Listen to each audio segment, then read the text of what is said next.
The stars looked different from this part of the galaxy. Commander Jack Morris stood at the main viewport of the Earth vessel Defiance, his eyes taking in the unfamiliar constellations. Earth had only joined the Galactic Coalition 3 months ago, and everything still felt new. "Commander, we're receiving a distress signal," said Lieutenant Sam Taylor from the tactical station. "It's coming from the Coalition outpost on Varus IV." Jack turned away from the viewport. "Put it through." The screen flickered to life, showing a blue-skinned alien. Its 4 eyes were wide with terror. "This is Outpost Varus IV. They're here. The Rekar have found us. We need immediate—" The transmission cut off abruptly. "How far are we from Varus IV?" Jack asked. 2 hours at maximum speed," replied Sam. Jack didn't hesitate. "Set course for Varus IV, maximum speed. Alert Dr. Wright to prepare her first contact team just in case." The Defiance shot through space, engines glowing bright. Jack called a meeting in the briefing room. Dr. Olivia Wright, the ship's xenobiologist, was already waiting when he arrived. "What do we know about these Rekar?" Jack asked. Olivia pulled up the Coalition database on her tablet. "Not much. They're listed as a predatory species, extremely dangerous. The Coalition has standing orders to avoid contact if possible." "That's not very helpful," Sam said, frowning. "Welcome to galactic politics," Olivia replied with a small smile. "The Coalition species tend to avoid confrontation whenever possible." 2 hours later, the Defiance dropped out of faster-than-light travel near Varus IV. The planet was a beautiful blue-green world, but the orbital station was a wreck. Pieces of metal floated in space around it. "Life signs?" Jack asked. "Very faint readings from the surface base," Sam reported. "No signs of Rekar ships in the area. They might still be down there," Jack said. "Prepare a rescue team. Dr. Wright, you're with me." The shuttle landed near the surface base, a collection of dome-shaped buildings now partially destroyed. The rescue team moved carefully through the wreckage, weapons ready. They found survivors hiding in a sealed underground room. Most were injured. The Coalition species, Verlani, Tross, and Kell, looked at the humans with surprise and relief. Tall Verlani approached Jack. "I am Administrator Seleth. You came. We didn't think anyone would." "We received your distress call," Jack explained. "What happened here?" "The Rekar," Seleth whispered, her voice shaking. "They attack without warning. They feed on fear. That's why they don't just kill. They hunt. They terrorize. It's how they've dominated this sector for centuries." Olivia was examining a wounded Tross. "These claw marks, they're systematic, not meant to kill quickly. They want their prey to suffer," Seleth confirmed. "To feel fear. They can sense it somehow, and it strengthens them." "How many were there?" Sam asked. "A single scout ship," Seleth said. "But that's how it begins. They send scouts, then the hunters. Come. No one can stand against them." The humans exchanged glances. "One ship had done all this damage? We need to get these people to our medical bay," Olivia said. As they helped the survivors to the shuttle, Sam noticed something on the long-range scanner. "Commander, we have an incoming ship. Matches nothing in Coalition records." "The Rekar are returning," Seleth gasped, her skin paling to a light blue. "We must flee, now." Jack studied the scanner. "It's just one ship about the size of our shuttle." "It doesn't matter," Seleth insisted. "You don't understand. You cannot fight them." "Get everyone on board the shuttle," Jack ordered. "Dr. Wright, take them back to the Defiance. Sam and I will stay with a security team." Olivia nodded and started guiding the terrified Coalition members to the shuttle. Meanwhile, Jack, Sam, and 4 security officers took defensive positions. The Rekar ship landed about half a kilometer away. Its design was strange. All sharp angles and protruding spikes clearly meant to intimidate. The door opened and 3 figures emerged. The Rekar were tall, at least 7 feet, with gray-green skin stretched tight over powerful muscles. Their faces were narrow with rows of sharp teeth and eyes that glowed yellow. They wore minimal armor, displaying their natural weapons, long claws and ridged spines running down their arms. "They're putting on a show," Sam whispered, "trying to scare us." Well, they look pretty scary, one security officer admitted. Stay focused, Jack replied calmly. Remember your training. The Rekar spread out, moving with predatory grace. One of them stopped suddenly, tilting its head in apparent confusion. It made clicking sounds to the others. What are they doing? Sam asked. I think they're talking about us, Jack said. They seem puzzled. The largest Rekar approached. Stopping about 50 meters away, it made a hissing sound, then spoke in halting Coalition standard. You not afraid? Not running? Jack stepped forward. We're from Earth. We're here to help the people you attacked. The Rekar's eyes narrowed. No fear smell. Strange. It extended its claws. We'll make you fear. I wouldn't recommend that, Jack said evenly, raising his weapon. The other humans did the same. The Rekar tilted its head again, clearly confused by their response. It had expected terror, not calm resistance. After a tense moment, it hissed something to its companions. To everyone's surprise, the three Rekar backed away to their ship. Before leaving, the leader turned to Jack. We'll return. Many more. We'll learn fear. After the Rekar ship departed, Sam turned to Jack. That was unexpected. Why did they leave? I think they didn't know what to make of us, Jack replied. They're used to their victims being paralyzed with fear. When they returned to the Defiance, they found the Coalition survivors in the medical bay. Seleth approached them, her expression stunned. You confronted the Rekar. And they left? She asked in disbelief.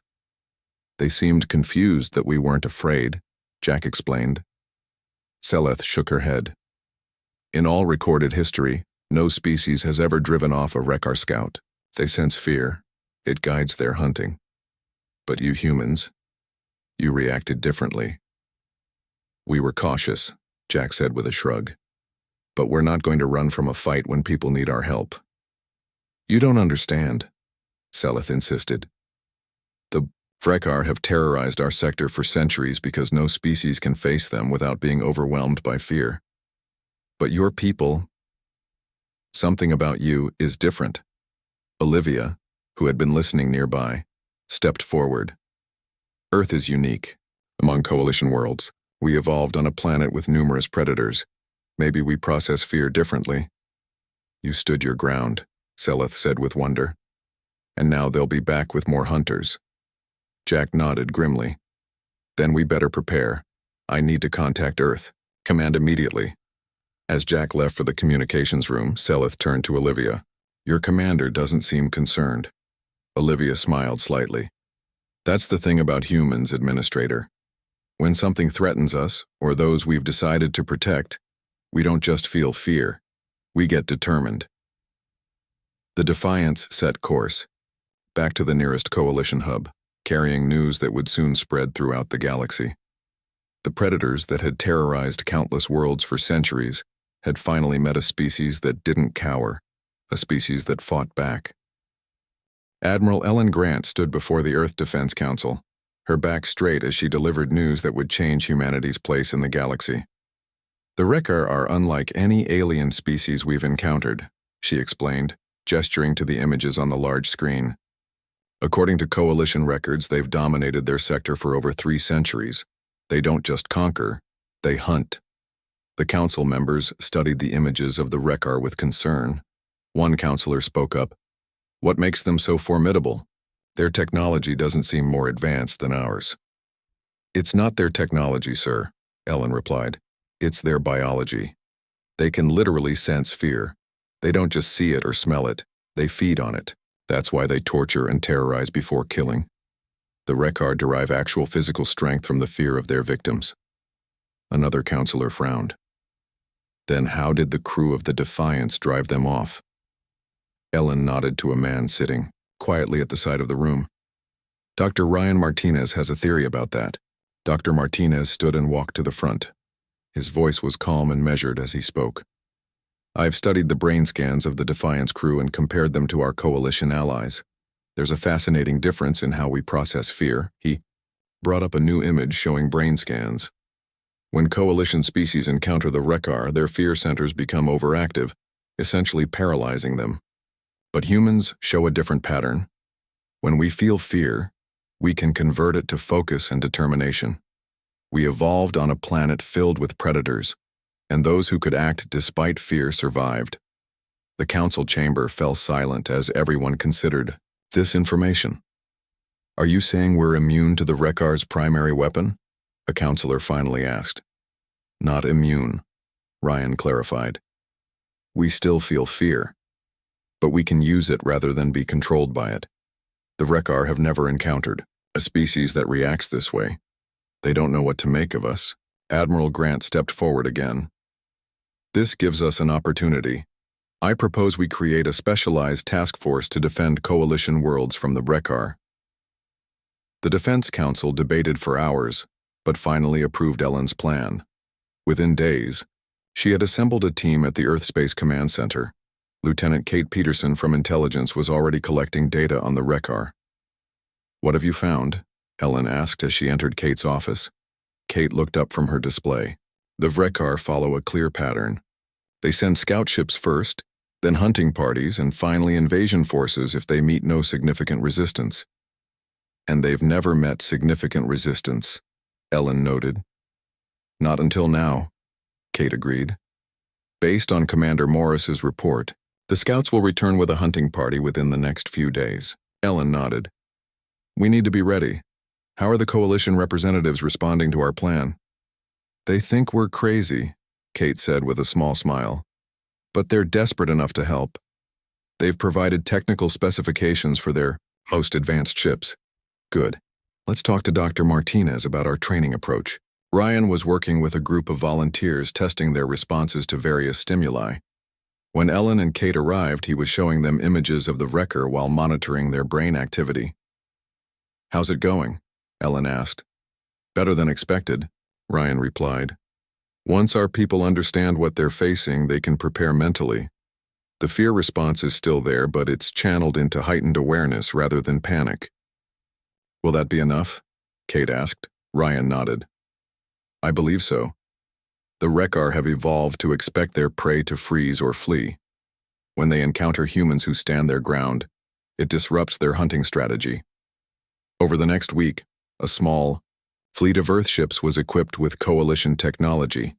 The flagship was named Fearless, commanded by Ellen herself. Kate and Ryan would accompany her. The coalition provided another key piece of information. The Wreckar avoided planets with strong electromagnetic fields. These fields interfered with their ability to sense fear. "Can we use this?" Ellen asked during a strategy meeting. "Yes," answered Kate. "I've been working with the engineering team. We can create portable EM generators that might disrupt their hunting sense." "Good," Ellen said. "But we need more. We need to understand them better." The opportunity came sooner than expected. A distress call reached Earth from a coalition mining colony. The Wreckar hunting party had arrived just as predicted. The Fearless and 2 support ships jumped to the colony's location.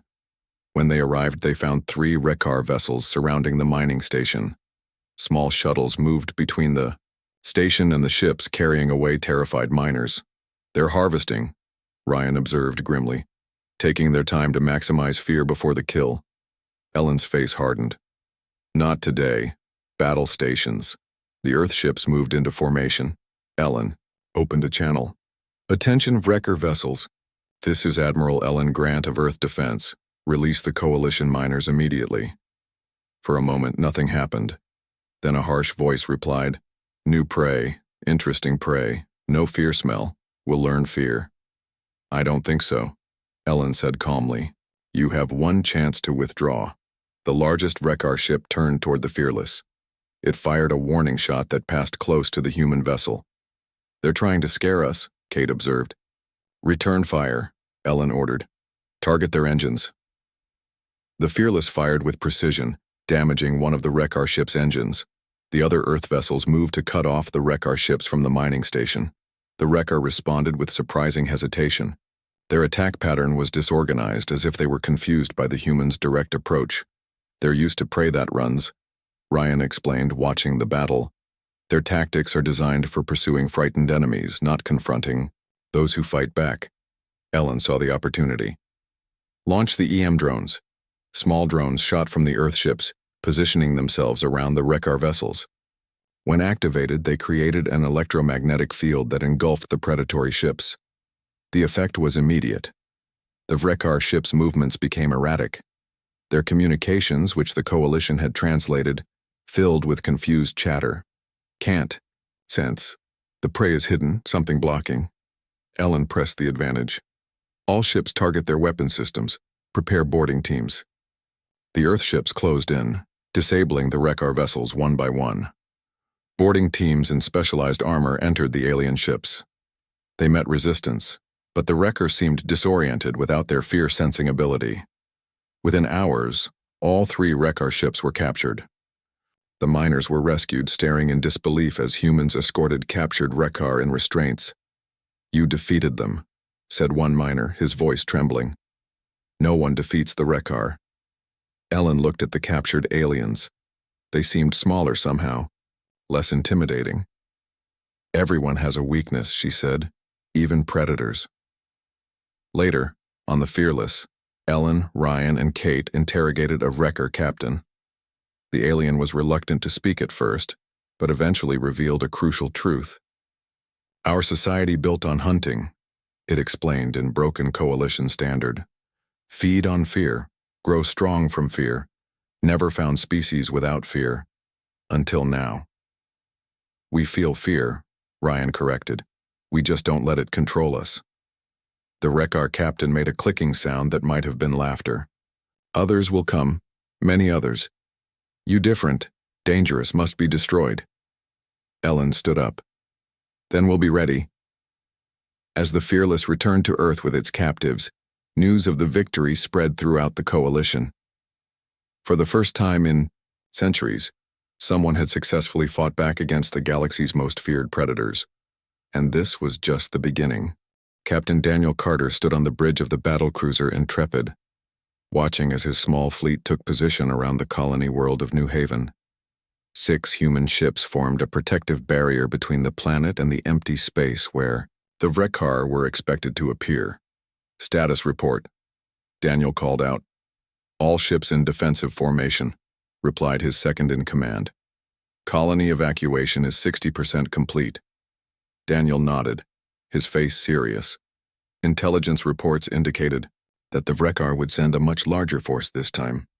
After their defeats at Varus 4 and the mining colony, the predatory aliens had recognized humans as a real threat. "Message from engineering," said the communications officer. "Chief Johnson wants to speak with you." "Put her through," Daniel ordered. Heather Johnson's face appeared on the screen. Behind her, engineers worked busily on what looked like large metal discs. "Captain, the EM generators are ready," Heather reported. "We've improved the design based on what we learned in the last encounter. These should disrupt the Wreckar's fear-sensing abilities at twice the range." "Good work, Chief," Daniel replied. "How many do we have?" 12 large units for the ships and 30 smaller ones for the Marines. Daniel smiled slightly. "Sergeant Scott will be pleased." As if on cue, Ben Scott entered the bridge. The Marine sergeant looked calm despite the coming battle. "My team is ready, Captain," Ben reported. "We've been studying the layout of Wreckar ships from the captured vessels. We know exactly where to hit them." "Good," Daniel said. "Remember, our primary goal is to protect the colonists. Capturing Wreckar ships is secondary." "Understood, sir," Ben replied with a nod.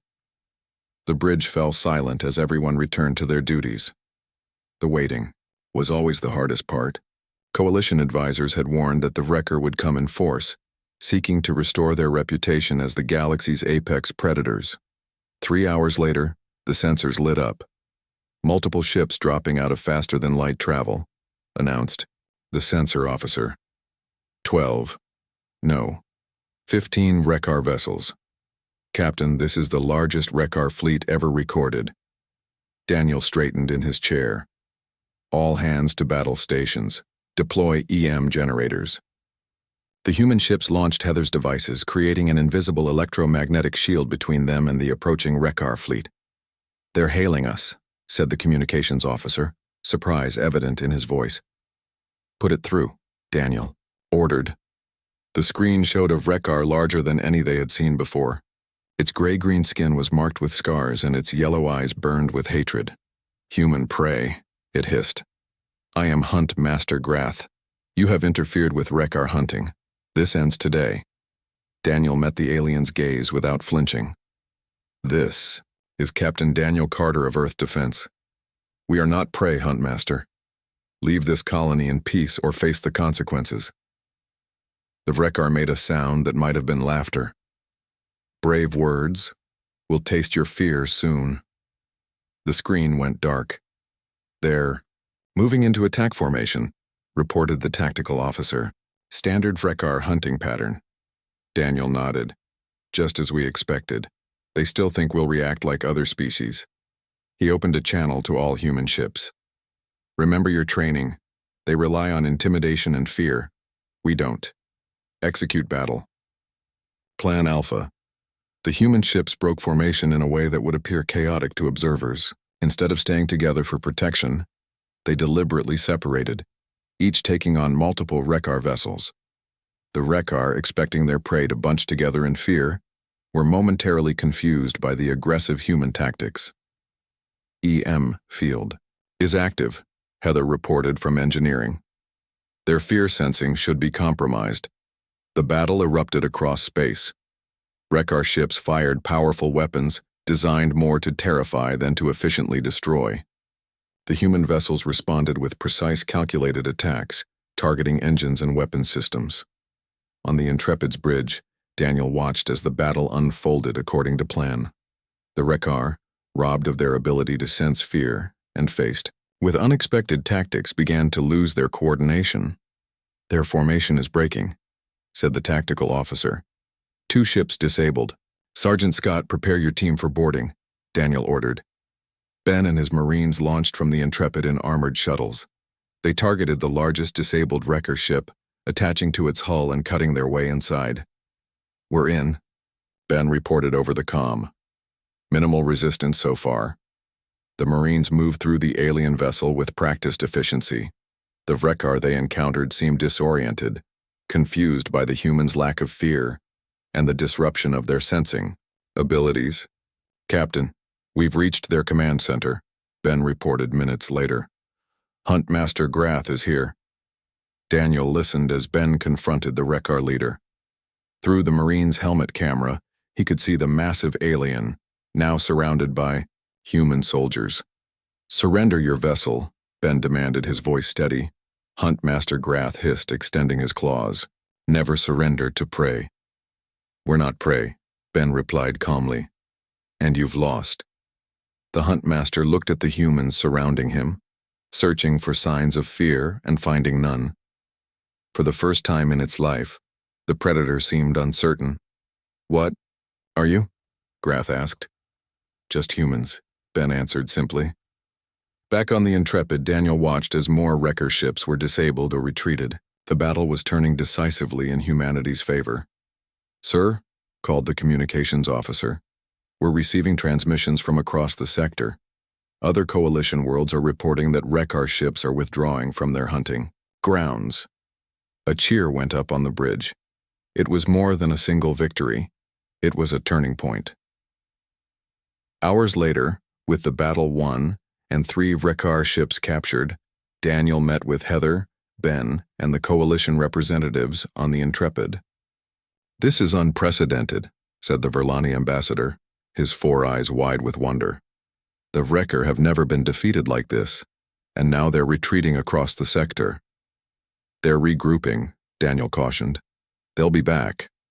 "But now we know they can be beaten," Heather added, "and so do they." Ben, who had personally captured Huntmaster Grath, nodded in agreement. "I saw it in the Huntmaster's eyes. For the first time, the Wreckar felt what their victims have felt for centuries: uncertainty, confusion, perhaps even fear," the ambassador suggested. "No," Daniel said thoughtfully. "Not fear yet, but doubt. And for predators who have never doubted themselves, that's almost as devastating."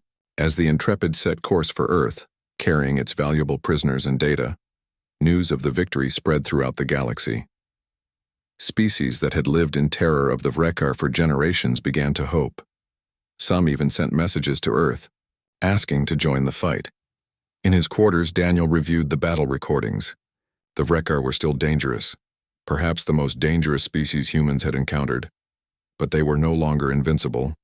The predators that had terrorized the galaxy for centuries had finally met their match in a species that refused to be afraid. And this was just the beginning of humanity's fight back. General Frank Miller stood before the holographic map, studying the movement of Wreckar forces. Red markers showed their ships gathering at the edge of known space, forming the largest fleet ever detected.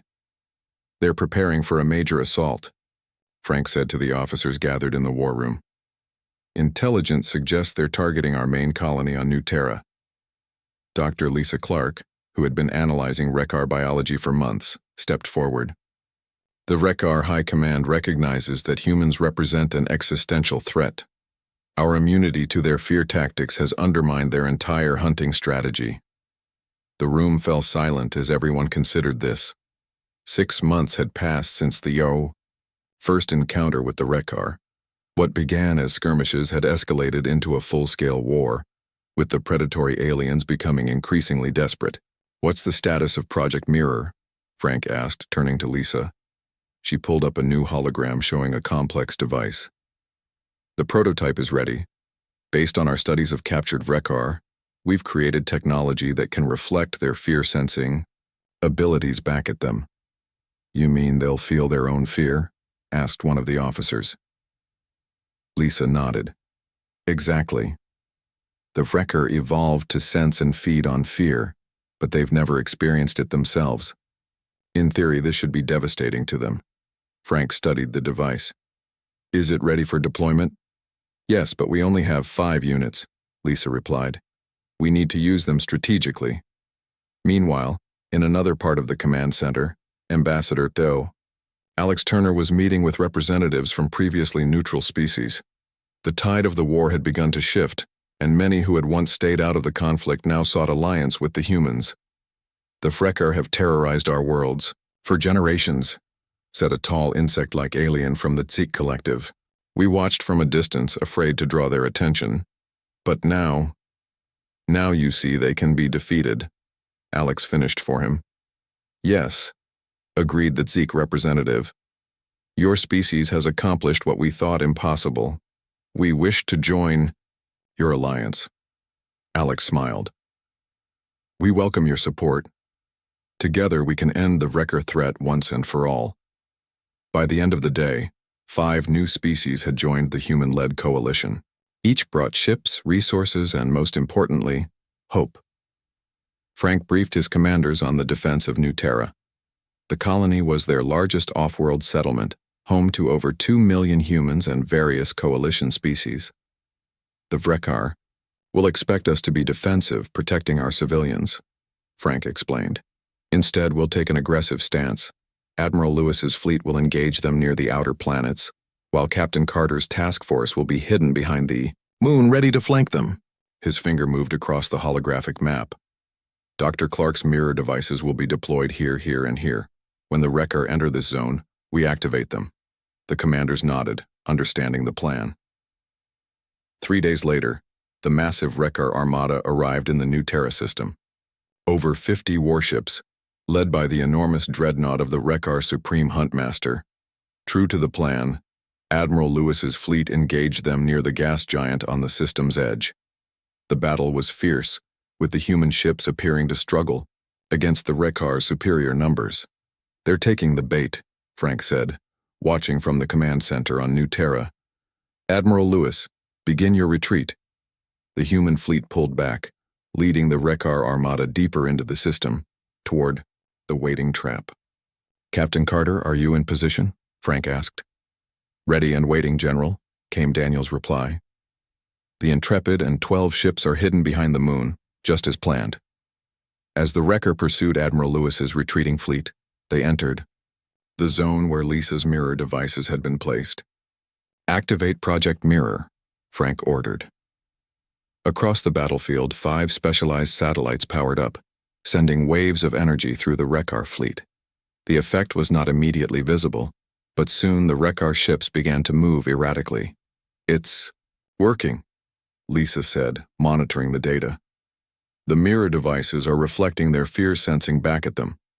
They're experiencing fear for the first time." On the Wreck-Ar command ship, chaos erupted. The Supreme Huntmaster, who had never known fear in his long life, suddenly felt a cold sensation spreading through his body. Around him, other Wreck-Ar warriors experienced the same alien emotion. "What is happening?" the Supreme Huntmaster demanded, his voice trembling for the first time. "Why do I feel weak?" His officers had no answer, as they too were gripped by the unfamiliar sensation of terror. "Now, Captain Carter," Frank ordered. Daniel's task force emerged from behind, the moon, attacking the disoriented Wreck-Ar fleet from behind. Admiral Lewis's ship stopped their retreat and turned to fight. Caught between 2 human fleets and crippled by their own reflected fear, the Wreck-Ar began to break formation. Some ships collided with each other in their panic. Others fired weapons, wildly hitting their own vessels.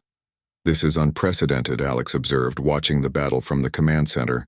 "The hunters have become the hunted." The Supreme Huntmaster's dreadnought tried to rally the fleet, but it was too late.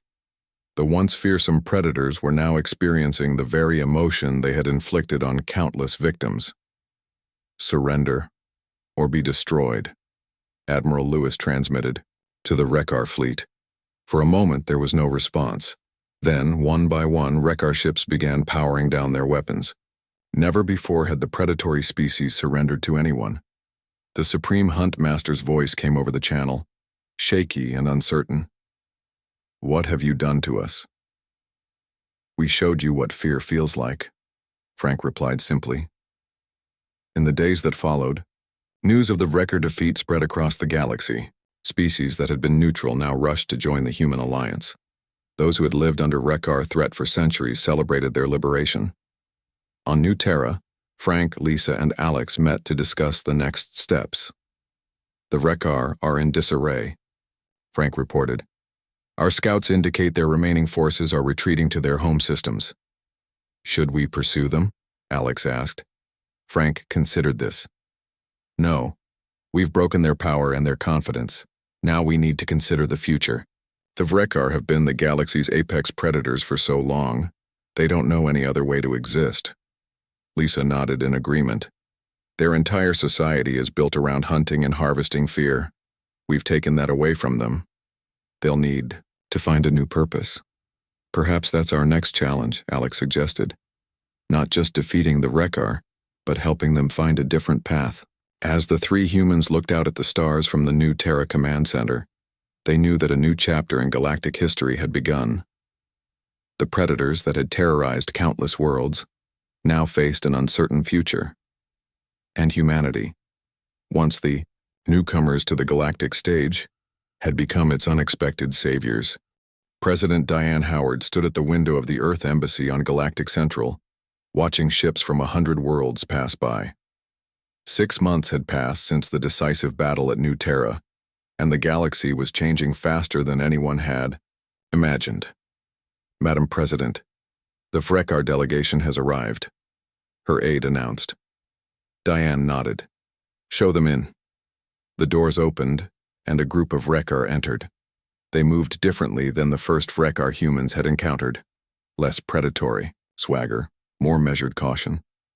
At their head was Krazuth, the first Wreck-Ar emissary to seek peace. "Welcome to Earth Embassy," Diane said, extending her hand in the human gesture of greeting. Krazuth hesitated, then carefully took her hand. "Thank you for receiving us, President Howard." The Wreck-Ar moved to the conference table where Admiral Joe Lewis was already seated. Joe had fought the Wreck-Ar in a dozen battles, but now he was helping forge peace. "Let's begin," Diane said as everyone took their seats. "The ceasefire is held for 3 months. It's time to discuss permanent terms." Krazuth placed a metal device on the table. It projected a holographic map of Wreck-Ar territory. "My people offer these border concessions. We will withdraw from all conquered worlds in these sectors." Joe studied the map with surprise. That's more than we discussed in preliminary talks. Yes, Krazeth agreed. The High Council has reconsidered our position in the galaxy. Diane leaned forward. What changed their minds? The Rekar emissary was silent for a moment. When you defeated our fleet at New Terra, when you made us feel fear for the first time, it changed us. For centuries, we believed our purpose was to hunt, to dominate through fear. Now we must find a new path. And have you? Joe asked. We are trying, Krazeth replied. There has always been a minority among our people who questioned our predatory ways. They were ignored, sometimes punished. Now, they lead our government. The talks continued for hours, addressing reparations, prisoner exchanges, and security guarantees. By the end of the day, the framework for a lasting peace was taking shape. As the Rekar delegation prepared to leave, Krazeth approached Diane privately. There is something else, President Howard. A request.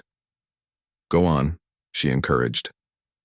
Would Admiral Lewis consider visiting our homeworld? Many young Rekar wish to learn from humans, to understand how you face fear without being consumed by it. Diane looked over at Joe, who had overheard. The Admiral nodded slowly. I'd be willing to go. 2 weeks later, Joe's ship entered orbit around Rekar Prime.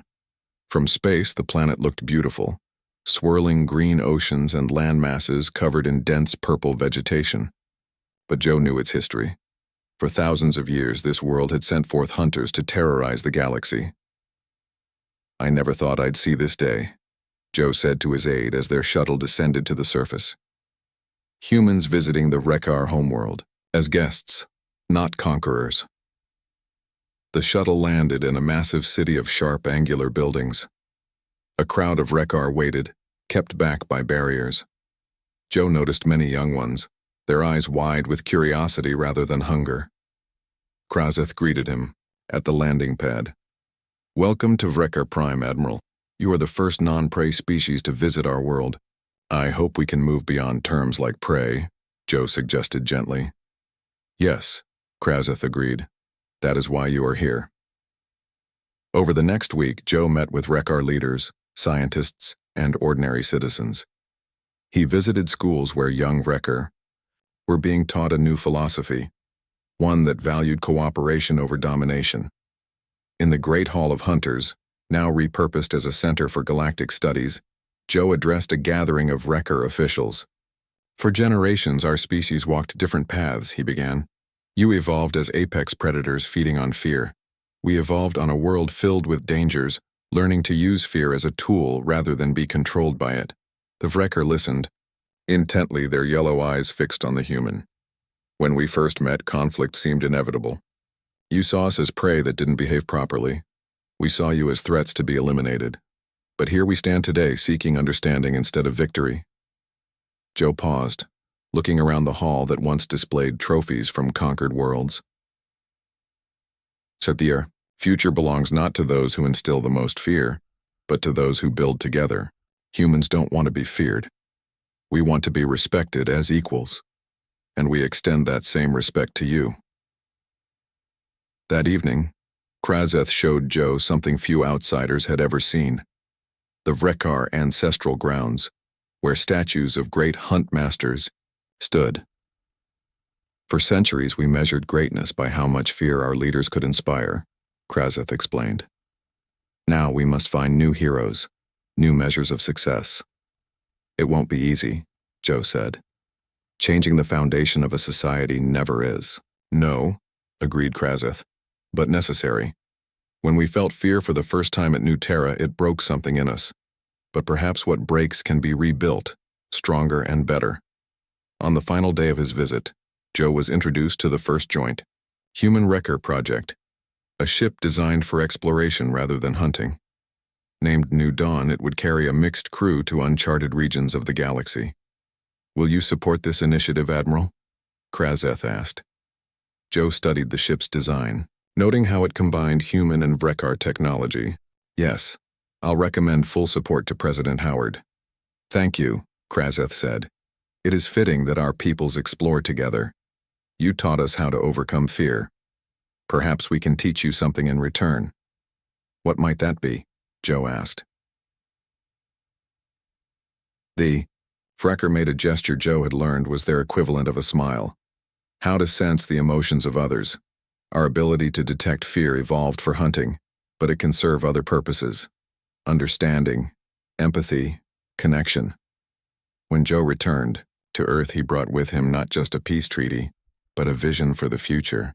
At the first meeting of the new Galactic Council, representatives from 50 worlds, including Rekar Prime, gathered to establish a new order. President Howard opened the historic session. Today marks the beginning of a new chapter in galactic history. For too long, fear divided us, predator and prey, hunter and hunted. But we have learned that even the most fearsome predators can change, and even the most vulnerable can stand without fear. She looked around the chamber, meeting the eyes of each delegate. The lesson of our conflict is this: true strength lies not in causing fear, but in facing it. Not in domination, but in cooperation. The Rekar feared no one until humans fought back without fear. And in that moment, both our species began to evolve beyond our pasts. As the Council began its work, a new era dawned for the galaxy. The predators who had once terrorized countless worlds were finding a new purpose, and humanity, once newcomers to the galactic stage, had helped transform enemies into allies. For beneath the stars, they had all learned a simple truth. Fear was a choice, and together, they were choosing a different path.